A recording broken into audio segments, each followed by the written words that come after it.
ఈ నెల 27న జయశంకర్ భూపాలపల్లి జిల్లాలో తెలంగాణ గవర్నర్ జిష్ణుదేవ్ వర్మ పర్యటించనున్నారు. గణపురం మండలం కోటగులలో పర్యటించి ప్రత్యేక పూజలు నిర్వహించనున్నారు.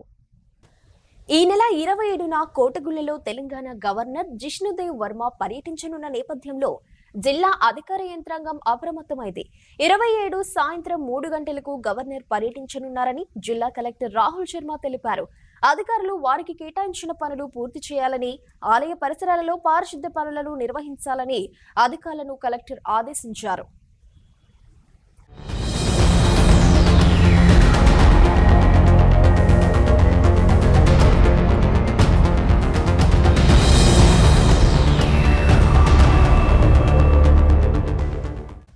గవర్నర్ పర్యటన నేపథ్యంలో అన్ని శాఖల అధికారులు సంసిద్ధంగా ఉండాలని అధికారులను కలెక్టర్ ఆదేశించారు. నిరంతర విద్యుత్ సరఫరాకు ప్రత్యేక ఏర్పాట్లు చేయాలని తెలిపారు. రహదారులలో గుంతలు లేకుండా మరమ్మతులు నిర్వహించి పరిశుభ్రం చేయాలన్నారు. విధులు కేటాయించిన సిబ్బందికి పాసులు జారీ చేస్తామని, పాసులు లేకపోతే అనుమతించరని, ప్రతి ఒక్కరూ వీఐపీ ప్రోటోకాల్ పాటించవలసి ఉంటుందని కలెక్టర్ రాహుల్ శర్మ పేర్కొన్నారు.